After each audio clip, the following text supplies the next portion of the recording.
Good day, everyone. It's Steve Anderson, and welcome to the pre-show. So we're going to start the webinar at the top of the hour in just about 4 minutes. And so as everybody's coming online, I was going to do just a few quick update announcements. Very excited for the webinar today. Jack Fairchild and I have been in close communication over the last few months as the whole pandemic has unfolded, and he's got some great tips and advice for everybody today. In terms of just quick Crown Council updates, as everybody knows, the PPE experience continues, and we continue at the Crown Council to source N95s, gowns, surgical masks. So you can go to the this website address, the bit.ly/crownbooks, and see everything that is available. That continues to be an ongoing challenge, we know, around the country. And so we are doing our best to source good PPE and provide it to you at cost. Whatever we can find it for, we're just turning around and making it available. So I hope that helps. That continues to be available. Smiles for Life, just a quick update. As you know, the Smiles for Life campaign has been extended to the end of August, which we're very excited about, and the donations are pouring in, and we appreciate everybody who continues to participate in that. And along those lines, tonight, for the first time, we're going to do a Smiles for Life benefit concert online. Very talented artist, Abby Anderson, we'll be doing that, and you can go to that website address that's on the screen for tickets. It starts at 8 o'clock Central Time tonight, all benefiting Smiles for Life. So Abby's put together a great program that should be highly entertaining, with great heart and a great message. So very family appropriate, and so we hope you'll join us for that tonight. Annual event. You should have, if you're registered for the annual event, you should have received your annual event box with a Starburst package for every member of the team. I know probably drove everybody crazy that we're sending out candy, especially in light of what Jack's going to talk about in just a couple of minutes. So annual event is preparations are in high gear. Salt Lake City in January. We're making some just amazing plans around all that, working very closely with the Grand America Hotel, which is one of the finest hotels in America, on making all of this work. So if you have registered, you'll be receiving, if you haven't received already, an annual event box for every member of the team. If you have not registered, you can go to ccannualevent.com and sign up. It's going to be a spectacular experience. Then coming up next Friday, a week from this Friday, July 10th, we are doing an online version of No More Hygiene with Dr. Tommy Neighbors. That'll be a 6-hour course, 6 hours of CE.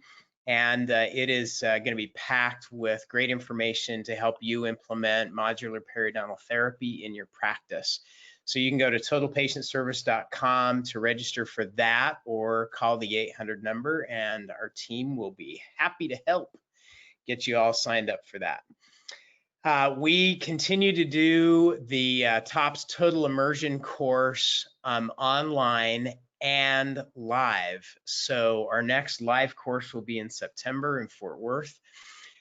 So we have had huge response to that over the last few months in terms of the online course, and great attendance coming up in September. So information on that is at totalpatientservice.com, and you can also give our team a call.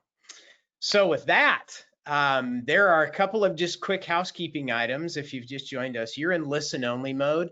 That means that you can hear me and you'll be able to hear Jack loud and clear. We cannot hear you. That's to eliminate any background noise. So at any time, if you have questions during the presentation, you can go to your question box, which is in your control panel, and you're welcome to type in any questions there as we go along.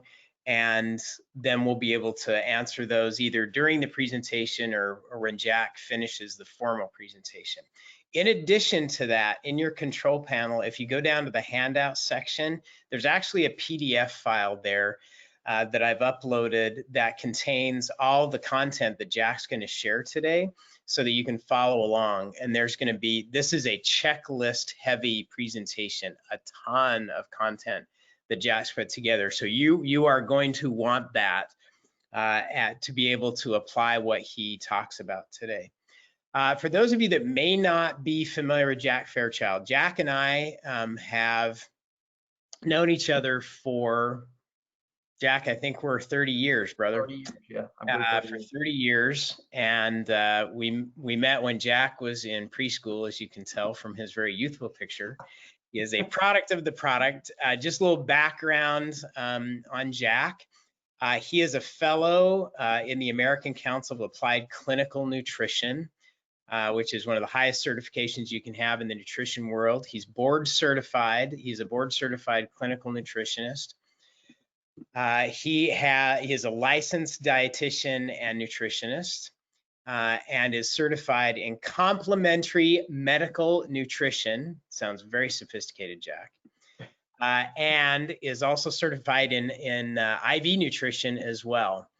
And Jack's been a Crown Council resource partner since we started the Crown Council. He's been here as long as all of us have and has provided over the years some great background and has helped literally hundreds and hundreds and hundreds of Crown Council members to achieve higher levels of better health. He has saved some practitioners, saved some practices over the years by identifying things they can do to be healthier and be able to practice better. So with that, I asked Jack today specifically to walk through what we can all do to have a healthier immune system. And with all of the focus we've had on PPE and social distancing and all of those things, which are really, really important, at the end of the day, it's our own immune system that is the real key protection. And so he has put together a very actionable, straightforward, simple to implement things that everybody on the team can do to stay healthy. So with that, Jack, we're looking forward to this. I'm going to pass the screen over to you. Okay. So that you can show your slides and control it, and you should have that ready to roll. All right. Well, Steve, thank you all for inviting me. I always enjoy the chance to get to visit and hang out with you guys and speak to the group. So I'm really looking forward to this. And aside from the starburst comment that you made at the beginning, you hit it right on the head. I mean, I certainly believe, as you just mentioned, that the PPEs and the things that we're using, certainly they're important, but ultimately this body has been dealing with immune issues since the beginning of time. And I guess a little disappointed over the last several months that we've seen little to no information on improving the immune health of the body. Everything has been basically placed on what can we do to prevent this thing from jumping on us, this virus, this boogeyman, so to speak. And my feeling really is that if we can, as we improve immune function, then certainly we improve our chances of being resistant to this particular virus, for that matter, all viruses. So with that said, we're going to jump right into this. Your team's immune system, as you mentioned, we want to outline as many action items as we can. I'm going to skip through some of them because a lot of this is going to be reading material that people can just kind of go back and hit on their own, but we certainly want to bring and highlight some things. So the first thing I want to mention, and this is actually, I think we did the webinar back in March, and this was really how I started that webinar. But the most important thing is the health of the body. So as the quote here, the health of the host is always more important than the strength of the bug. It doesn't matter what you're dealing with in the way of an infection. If the host is weakened, then obviously the bug is going to have a greater impact on the host. So what we want to do today is talk about how we can improve the overall health.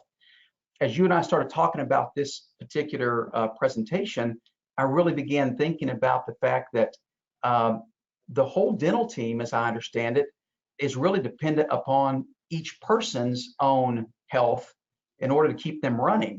I'm not exactly sure what you guys are having to do if somebody were to test positive. Does that shut down the whole office? Does that person have to be quarantined? But the bottom line is it affects the entire team. So again, our goal is to help you guys with some ideas that you can bring to the table starting today to start improving your health. With that said, a little disclaimer at the bottom, obviously if you're sick, go see your doctor. But overall, let's see what we can do to improve this immune response. So we're going to jump right into dietary action items. And I think we've spoken about this before, but sugar, we want to eliminate sugar and sugary drinks from the diet. And we're starting here with diet. There are obviously several different sections that we're going to go through, but diet is really kind of my area, and it's where we can really affect the overall immune system greatly. So we want to eliminate sugar and sugary drinks. When we eat sugar, we drop what's called the leukocytic index by about 90%, and this is done within about 15 to 20 minutes of eating sugar. Now, the interesting thing is that drop in the immune system actually maintains for about the next 4 to 6 hours at less than 50%. So the bottom line is if a person is eating sugar, or let's say drinking a soda pop or whatever it may be, every time that they have that next sugary substance, it's dropping the immune system down to less than 50%. And if this happens throughout the day, you can see that a person's immune system is being, suppressed throughout the day by nothing more than a simple dietary choice. So this is going to be real important moving forward. And it's interesting, I saw just 2 days ago, I saw an ad on television for a new breath mint that came out. And it's obviously tying in with the mask, but it's saying that something like mask breath is real. So pop in a breath mint before you put your mask on. And I'm thinking, oh my goodness. So now we're throwing in sugar on top of that. So it's just a bad mix. So we want to avoid sugar. Obviously, some of these common things that most people know, alcohol certainly irritates the GI lining. It pulls off nutrient reserves. And the big key here with nutrients is the immune system functions out of the nutrients. I mean, it's dependent on nutrients. So if we are using nutrients, using up in things like dealing with sugar or alcohol or whatever else it may be, then we have less to fight pathogens that are coming in. We want to eliminate common allergens, dairy, wheat, gluten, soy, peanut, shellfish. There are a lot of different allergens out there. And let's even look here at the next one, eliminate known allergenic foods. The problem with allergens is they are going to stimulate an inflammatory response. So when we have this inflammatory response, again, this is pulling down and weakening the immune system. So the idea would be to clean up the diet as best we can in those areas that we know or suspicion, and that can help to take a big load off the immune system. Eliminate GMO and processed foods. I won't spend a lot of time on this other than say that, again, anything chemical is going to require detoxification, and detoxification is completed with nutrient supply. So once again, we are using up nutrients to detoxify something that really shouldn't be in there anyway. We all know about adding fruits and vegetables. We want to do that. We can bring in phytochemicals and fiber, which incidentally, the recommendation for fiber is 25 grams a day. The average American gets about 10 grams a day. The really healthy cultures in the world consume closer to 40 grams a day. That's a lot of fiber, but the goal is to get to about 25 grams. And when we can do that, we certainly improve our overall health. Made a little comment here to drive NO, that's the nitric oxide production. We can drive nitric oxide production with things like beets and celery, lettuce, spinach, radish. There are others, but as we drive that, nitric oxide is something that has an anti-pathogenic effect. Obviously, fresh cooked herbs and spices, these are all great. Everybody's heard of how good garlic and oregano is. All have anti-pathogenic activities and boost immune function. Adding probiotic and fermented foods. So most people have heard of yogurt. Certainly it has good or offers good probiotics. So these that are listed, kefir yogurt, sauerkraut, kimchi, tempeh, miso, olives, kombucha, all fermented and probiotic rich foods. There's a little, I guess I'll just say a little caution here in that if somebody has a histamine response, a high histamine response, some of these foods are naturally high in histamine. and that can create a little bit of an issue. But overall, probiotic and fermented foods are great to have. Certainly pure water, 64 ounces plus or minus daily. The idea is to kind of maybe base this on body weight. If you're a little heavier individual, maybe need a little more water, and vice versa. Overall, though, the take-home message, and again, everybody knows this, dehydration is a really, really big issue when it comes to what's called cell voltage. So as I list here, we're going to impact the pH and the cellular voltage if the hydration level drops in the body. And the bottom line is, if that cell, which typically runs between a -70 to about 110 millivolts, that's a really healthy cell. But with dehydration, we'll start seeing it slip into the -30 and -50 millivolts and even lower, which opens the cell up to insult. So again, water is important. It's going to carry oxygen, and oxygen is obviously a very important thing. We want to rotate and incorporate a variety of healthy foods. The idea here is there's safety in numbers. So don't eat the same thing over and over and over again, even if it's healthy. In other words, we don't want to eat broccoli 7 days a week only. So let's rotate those foods. It's very helpful. Made a note on here for those who feel, I don't know, a little adventurous, consider a liquids only day. This is really good to do kind of once weekly. This reduces the digestive load. It reduces the antigenic load. And the idea is literally to take a day, maybe it's on a Saturday or a Sunday, or if the office is closed on a Friday, maybe it's a Friday, but to actually kind of work through your day where you're mainly doing more vegetables, vegetable juices, broths, miso, herbal teas, and you basically want to get about 6 to 8 ounces every hour. And what that'll do is literally give your digestive system about a 24-hour vacation. When that occurs, it allows the body to repair. Because let's keep in mind, I may have mentioned this before, but the human body doesn't defend and repair at the same time very effectively. And in other words, it says, hey, look, Steve, I'll defend you if you need defending, and or I'll repair you if you need repairing, but I can't do them both at the same time very effectively. So a liquids only day literally gives the body a chance to kind of pull back from the foods that need to be digested, and gives you a chance to kind of slip into a repair mode. So it's a great tool to use if people want and or can do that. Probably a big one here with the office is receive and serve only healthy snacks. Try to donate everything else, or suggest. Where would you suggest we donate those, Jack? Well, I can suggest where to donate them. Nobody's going to like it. But because I would say this, I mean, obviously, if somebody's really, really hungry and starving, yeah, I'm not really concerned about what the macronutrients look like.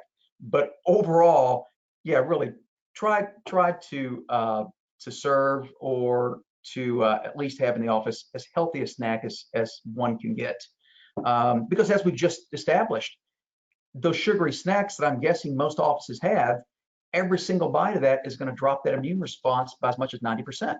That's crazy. So, if one questions the action item, I would just go back to the very first one, which is the fact that we all get to choose. If we want to drop that immune response, then grab that chocolate chip cookie.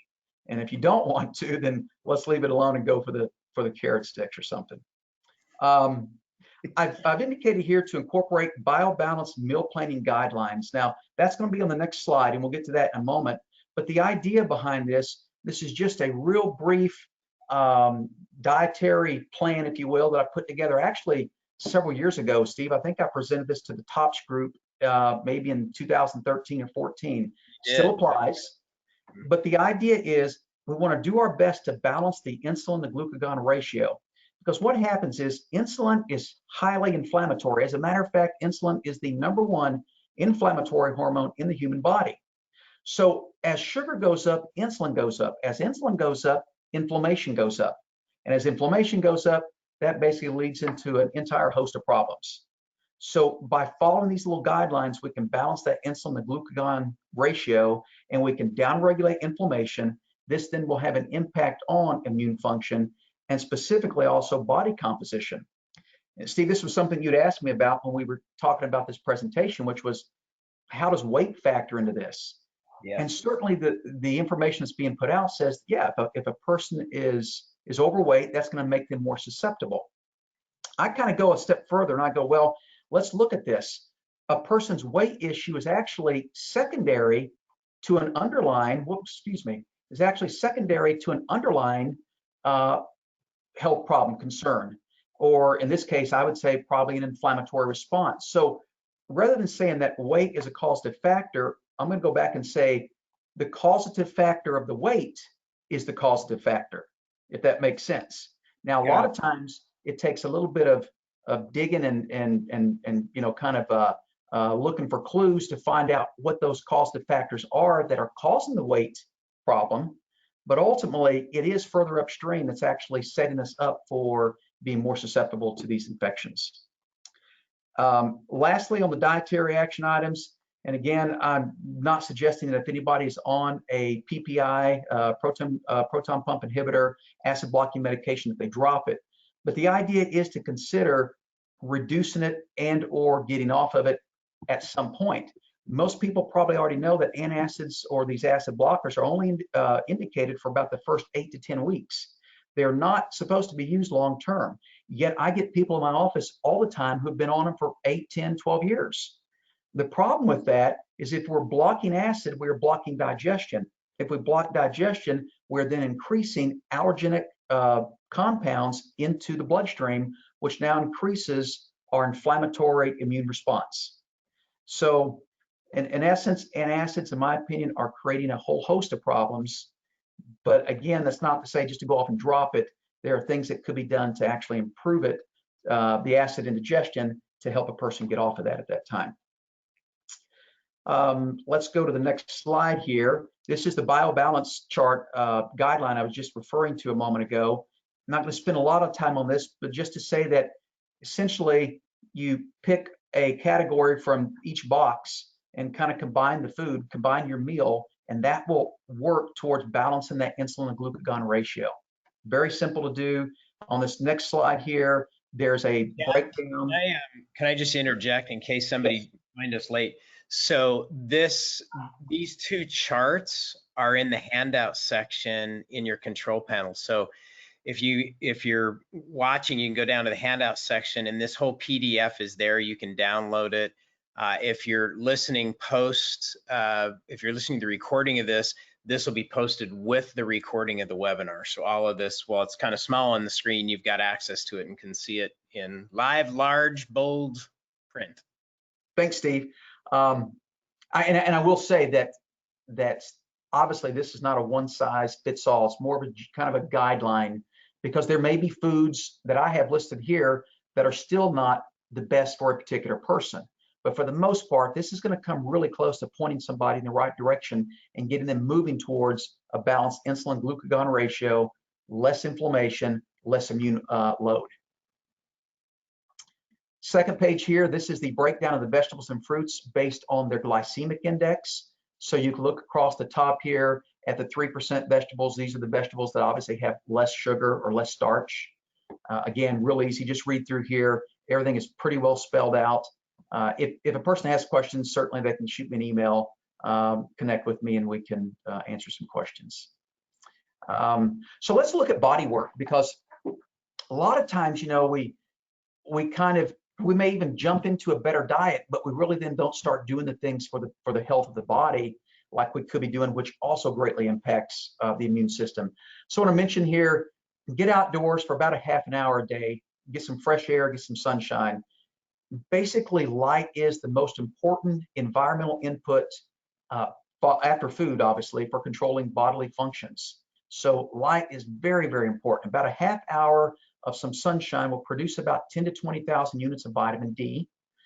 They've shown in the studies that ultraviolet light causes viral inactivation, which is fantastic, obviously, oxygenates the body, increases killer cells, improves mitochondrial function. So all this becomes, really important. Vitamin D, they've shown in the literature, at least that they know of right now, is involved in over 200 antimicrobial peptides. What this means is vitamin D is really your best friend, one of your best friends, when it comes to protect your body against immune issues, infectious pathogens. Make time for about 15 to 30 minutes of leisurely walking or stretching daily. And as you can imagine, you could probably combine those two. get out and walk and catch some sunshine at the same time, and you can do that 30 minutes a day. I don't know what everybody gets for lunch or if they get breaks during the day, but again, this is even something that maybe would work out during their actual work day. Engage in a routine exercise plan at least 3 times a week. I'm not going to suggest any particular exercise, but I will say this. I am a fan of exercise, and unless somebody is really training for a real intense event, I like more the middle of the road exercise, because too much exercise can also be a stress on the body. And at the same time, no exercise is a huge stress on the body. So find a happy medium. And again, I threw in even some office exercises. Now, I don't know, the docs may not like me for this, but there are things that one can do in the office, whether it's chair dips or steps or you know, leaning wall, push-ups, those types of things. These are all things that could be done to improve one's activity. Make time for 1 or more 3-minute deep breathing breaks during the day. The idea behind this, especially in light of the fact that I believe most of these team members and docs, they're in mask and face shields, and I mean all day long. So if we can, when we can, find a little 3-minute deep breathing break, and there's no really particular specific breathing exercise that one has to do. Now, there are a lot of them out there. You can do a search on deep breathing. You can find a jillion different exercises.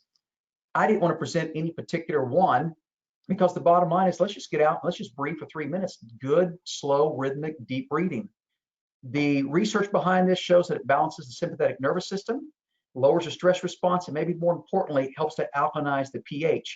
We're going to come back to pH a little bit later, but I want to point out that alkalizing the pH is very, very involved when it comes to becoming more resistant to infections.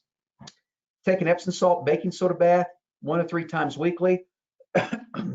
I'm not suggesting that this be done as a team, although if one wants, if a group wants to do it as a team, maybe that's something, you know. But the idea is about a half a cup of each to a warm bath. You soak about 20 minutes. Magnesium sulfate, which is found in Epsom salt, helps to dilate and open the pores. As the pores are open, toxins can come out, and bicarbonate or the baking soda is what's useful to neutralize the toxins. It's a great tool to use. I wish people would do it 3 times a week. Threw in here also, I mean, massage therapy. Now, again, with all the COVID restrictions, I don't even know in the different areas presently with the upswing that we've had in cases over the last 3 weeks, who's able to do massage therapy or not. But nonetheless, that is good work. Saunas are good things to do.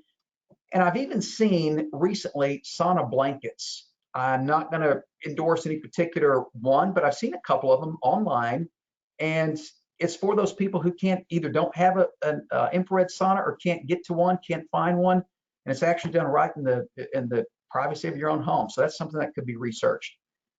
Another really nice, neat tool is incorporating light therapy. There is a green, it's called a dichromatic green light. And you can usually pick these up like through Sylvania or General Electric. But what a green light does is a green light actually balances your brain biorhythms and supports the thymus gland in its function in regulating the immune system. Really easy to do. You do it for about 20 minutes. You can get this, it's a floodlight, and you can put this floodlight into just a regular, socket, like one of these clip sockets. And that could be put up at home, or again, I'm thinking in the office, in the break room. And whenever a person goes in there, they can pick up, if they can get a full 20 minutes, fantastic. But if not, any little bit would be helpful to the immune response. And this is easy to do. And I would say if you can't get it in the office, for sure, put it in the house. Last thing here, alternate hot, cold showering, always finishing with cold. This has been shown to stimulate the vagus nerve. And I'm telling you, right now, the literature's coming out. We are seeing a huge, huge influx of research on the vagus nerve and the role it plays with immune function, gastrointestinal function. I mean, the list is enormous right now, what we're seeing. And one of the best ways is with a hot and cold showers, alternating that. And then I put here, last sentence, the CES devices are also really effective. I know I've talked with some of the Crown Council members over the years who have used CES devices. You simply clip them to your earlobe and do about a 15 minutes protocol there. that has been shown to be very effective at balancing the sympathetic and parasympathetic branches of the autonomic nervous system. Let's go to the next slide. Mental emotional, won't spend a lot of time here because I think most everybody already knows this. But this, this first one I will mention, this is something that I've coached basketball now for almost 20 years, youth basketball. And before every single practice, whenever I get the kids, before we start, every one of them has to share something that they're grateful for the day with the rest of the team. And I mean, it could be anything, person, place, thing. This could be air conditioning. Obviously, in these last few months, it could be toilet paper. But you just find something that you're grateful for and just voice it and share it. So this was something I thought, could be added to the morning huddle. The rest of these things I think are also great. I'm going to touch on one down here, downloading and use a gratitude app. I believe it was it 2018, Steve, was the annual event in San Antonio? That's right. Yeah, okay. And it was Hal Elrod. Okay. He recommended the Miracle Morning is the book, and then the app that he recommended in one of our subsequent Mentor of the Month is called the 5-Minute Journal. That's right, and it's great. I picked that up after that event, and I have not missed a day now in over 2 years. It takes about 5 minutes, but again, allows you to tap into even if it's just 5 minutes of gratitude. That will change the immune response greatly. Now, if you can tap into it consistently throughout the day, which we all should, even better. And then obviously, prayer, meditation, mindfulness, EFT, which stands for Emotional Freedom Technique. This is something that could be researched online.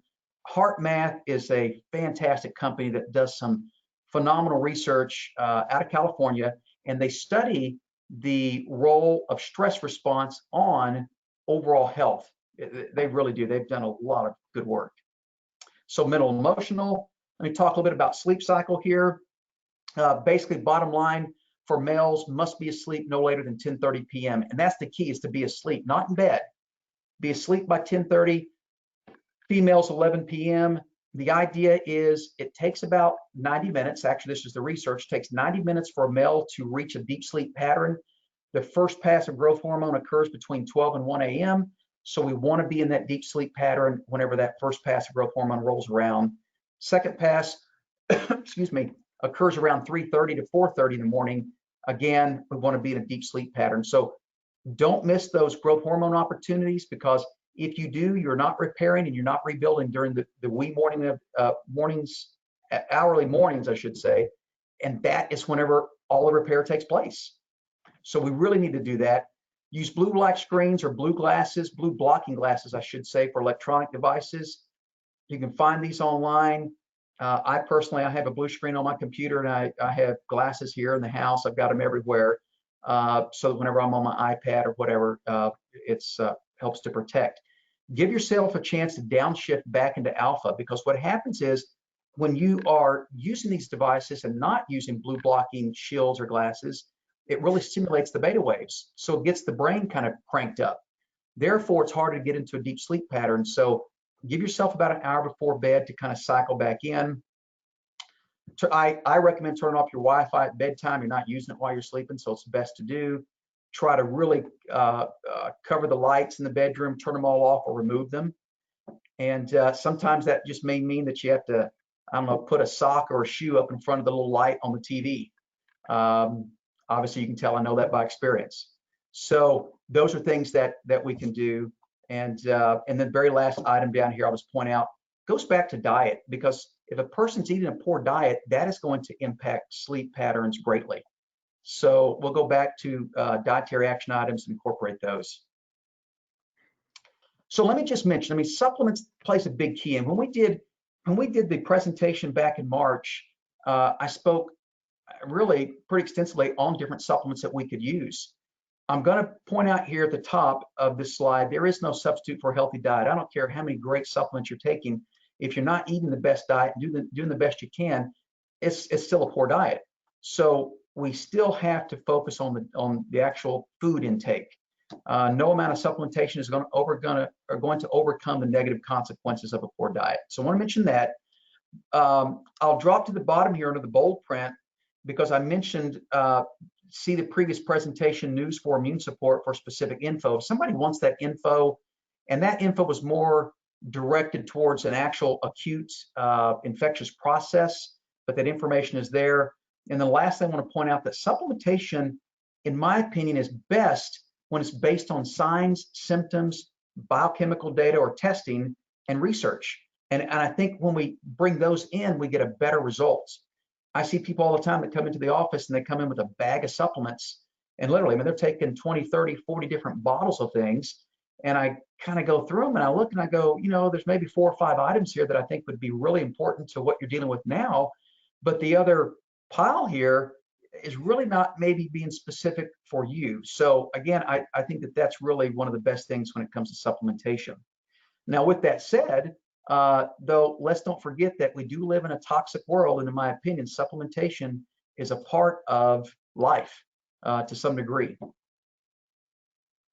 Jack, just Yes. if I can just insert that previous presentation that you just mentioned, just for everybody's information, is a Crown Council Mentor of the Month program. So if you go to crowncouncil.org, in the Mentor of the Month section, it's one of the most recent Mentor of the Months, and it's packed with very science-based information that even goes into more detail. So that is there. All right, thanks, Steve.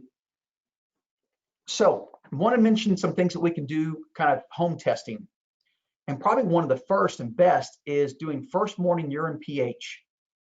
So first morning urine pH basically gives us kind of an overall look at what happened with the body overnight. Like how did the body handle the previous day's load as well as dietary load, and what was the result of that? Easy to do. You buy pH paper. You can get that at a local pharmacy. You can get it online. I send it here out of the office all the time. So this is easy to get. And really what you do is you just simply tear off a piece of pH tape. It kind of comes in like almost like a Scotch tape roll. Tear off 2 to 3 inches and just simply wet that in the urine, and then compare that to the little color chart that's on the container and record that. The idea is we're looking for a 6.5 to 7.5 first morning urine pH. If we get that, we know that the body's handling the acids that it's producing during just typical metabolism, and that there's more mineral reserve available. Most often, though, we see people well below 6.5. The problem that this presents is that when the pH drops, we open ourselves up to a lot of problems. Number one, we're burning mineral base. We're creating more oxidation, more free radicals, more stress in the body. Where this ties in with our present day pandemic is viruses are pH dependent. What this means is that the viruses prefer an acid environment. So if there is greater acidity in the body, it's easier for the virus to actually set up shop. They've actually shown in good research science that most all of these viruses, corona being one of them, is inactivated, actually irreversibly inactivated when the pH is pushed up into an 8. Now, I'm not saying that everybody needs to purposely drive their pH up to an 8.0 for 72 to 96 hour window, but the literature shows that whenever that was done, it inactivated the viruses. So the idea is, let's start with diet and let's just help to improve the pH. Let's alkalinize the body better, and we can keep that pH higher, which means that the higher it is, the higher the cellular voltage. You remember a little earlier, I commented that as the cellular voltage drops, we're susceptible to more infections, pathogens, mutagenic, states or changes, cancer cells, that type of thing. So this is a real simple, quick, easy test to do. Could be done at home. I don't know. Could be done at the office. Most people are obviously going to probably urinate before they get to the office. But the idea is this is something that we can do. And I generally will tell people, when you start seeing a pattern develop, like, let's say you're getting a 6.8 to 7.0 for a week straight, and you're going, all right, I'm kind of in a good pattern, then you may not have to do it every single day. But keep up with it, because pH is a huge, huge key when it comes to immune function. Breath hold test. Bottom line, you'll see here, let's see, second sentence, normal results are 45 to 65. You simply take a deep breath and hold it as long as you can, and you time yourself, or you have somebody else time you. If you're less than 45, it also means that we're too acidic. So we're not able to offload oxygen as well as we should. So when we get too acidic, hemoglobin can latch on to oxygen, but it doesn't release it. It's like it's bound up. And so now the body can't transport oxygen like it should because we are too acidic, and that can be reflected in a breath hold test. Obviously, as we mentioned here, if a person has outright cardiovascular or respiratory issues, or they're in an infection, that's going to be a little bit different at that particular time. But otherwise, this is a really good, simple test to do. Last one, kind of take-home testing. And, you know, I mentioned this to you, Steve. I thought the whole group might get a kick out of this one, but it's important, the bowel transit test. And literally, what we're doing is we're wanting to see what the interval is between consumption and elimination of food. And ideal should be about 12 to 18 hours. If we can kind of maintain that 12 to 18 hour transition time, then it means that we are not moving foods through too quickly, which means that we're not digesting them properly, or it means that foods are not sitting around too long, which means that they are putrefying and creating a lot of oxidative and toxic compounds that the body also has to deal with, which once again lowers immune function. This is a real simple test to do. Suggested dosage here says take 6 to 12 capsules of charcoal capsules with about 8 ounces of water just after a bowel movement. Record the date and time of day, and this marks the beginning of the test. And then the next time that you see kind of the black, crumbly, charcoal-looking stool, you will record the output time. And the goal is 12 to 18 hours. It is almost, I don't want to say it's 100%, but it's very high up in the 90 percentile that I see people who are longer than 18 hours. I've seen people as long as 96 hours. We're talking 4 days. And in these people, I will have a conversation with them, and maybe the conversation goes like this. Mrs. Jones says, well, Jack, I have a daily bowel movement, have for years, don't miss a day. We do the bowel transit test, and we find out that she's 4 days behind.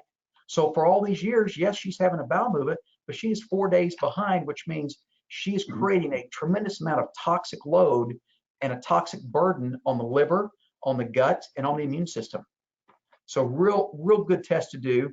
Again, I'll say if they want to do this as a team, do it as a team. But this might be one that's maybe better done privately. Lastly, I want to mention laboratory testing, because Steve, you had commented to me when we first spoke about this. You were like, is there some type of testing that we could do to give people, you know, kind of a look at their immune system?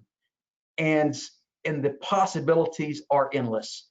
I mean, I looked at everything and you know, kind of researching, well, what would be the best thing to do? There are things for GI profiles, there are allergy profiles and hormonal profiles, and we can look at salivary IgA testing and CD4s and CD8s. I mean, the list goes on and on. But what I felt like was, I thought, you know, the best thing that we could do, though, would be to just simply look at a CBC, which would include not just things like red blood cell, hemoglobin, hematocrit, but would also include specifically the phagocytes, neutrophils, lymphocytes, monocytes, eosinophils, basophils, and these are the heart of your immune system. From that data, along with a vitamin D test, we can get some good insights into immune function, oxygen transport, pH control, anemias, spleen and thymus function, which is the heart or the control of your immune function. And we can even see possible nutrient deficiencies. So there's a lot of information that one can get from just a simple CBC. And I felt like that would be something that would be relatively quick, simple, and inexpensive to do. And we want to certainly offer that to you guys, to the whole group, as well as a half-hour consult, so that when we get that data back, I can go over it with the person and really share with them what we're seeing, and maybe more importantly, what we can do to attempt to change it. Let's see here. And with that, so that's the last slide. I'll just point out here that if somebody is interested in this and wants to do this, contact me. I've got my email here, phone number, and we can process that and get that set up for the individual or individuals or the whole team. So with that, I'll conclude and open it to some questions. I that gives us a little bit of time for some questions. Got it. Thank you, Jack. Packed with great stuff. One of the objectives of having this conversation today is that, you know, the Crown Council is all about creating a culture of success in your practice. And one of the things that we know is that personal habits translate. So whatever someone is doing or two people on the team are doing, that has a tendency to impact or influence everybody else on the team. So to your very, very first point about sugar and your immune system, when somebody walks in with a big gulp and a Monster drink first thing in the morning, probably not the best thing for your immune system, right, Jack? Probably not the best thing for your immune system. And let me just touch on that.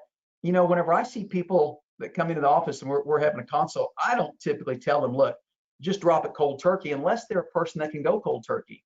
But there are a lot of people who are already set up. They're, you know, maybe they're having 4 or 5 cups of coffee, and we try to titrate them down a little bit at a time so that it's just not such a shock. But yes, you're correct. Monsters and sodas, big gulps are not the thing, not for a healthy immune system. Couple of things that come to mind in terms of creating a healthy immune culture in the practice. Those resources that you provided in the handout in your slides that everybody has access to of the food combination, Yes.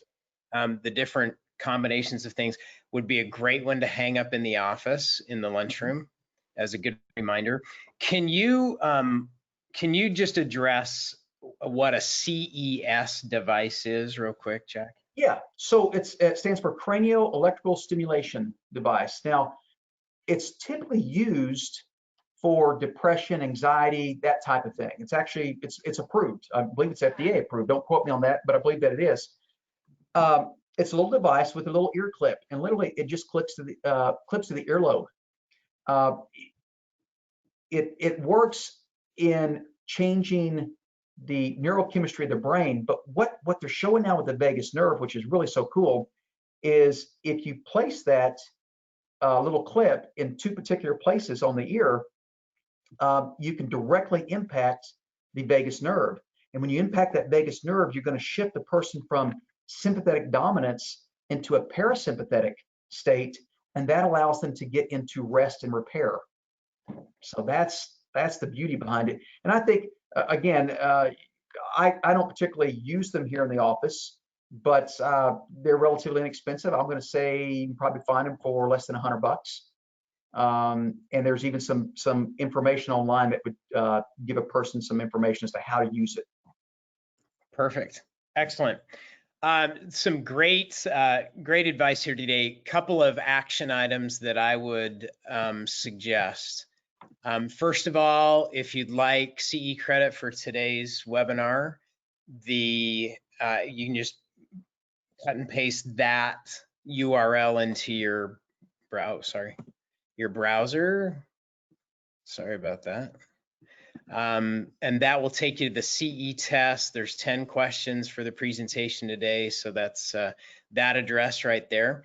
And then as Jack mentioned, if you want to dig into this a little bit more with the simple immune system testing that he's put together, you can either give his office a call or you can go to his website as well, which is right there on the screen. Couple of suggestions that I just have for everybody in terms of the cultural impact in your practice of this. If you're watching this, what I would recommend is that you print out the handout, you put up the resources that Jack has provided in your next weekly meeting, maybe do a short overview of what you've learned today. Again, this is a culture thing, and especially when it comes to diet, we influence each other in terms of what we eat, especially on the dental team. What comes into the office, everybody notices. And so sharing this information with the whole team, because it's habits in the office, it's habits at the home, we're in this for a while. It's very, very clear that the reality that we have entered here is not going to go away anytime soon. And so health and staying healthy and having a healthy immune system is top priority, especially when we're working in an environment where we are exposed to so many people every day. So Jack, thank you for sharing and condensing all of that in a format that everybody can use. Those are all actionable things, from just the things we ought to be eating, the sleep we ought to be getting, when we should be sleeping, all of those things. Huge help and merit going back and looking at that repeatedly. As I mentioned at the beginning of this webinar is recorded and will be posted on crowncouncil.org later today with the resources. It'll be the featured webinar. So if you want other members of your team to watch it, that is available to everyone for everybody's benefit. So Jack, thank you again so much for taking the time to put that together in a concise, easy to act on format. Huge help. And we appreciate you as we have for the last 30 years. Thanks for all of your great help in helping us be healthier. Thank you, Steve. Again, always a pleasure to be with you guys. And as you say, 30 years, that really hits. Really does hit. All right. Thank you very much. Thanks, Jack. Thanks, everybody.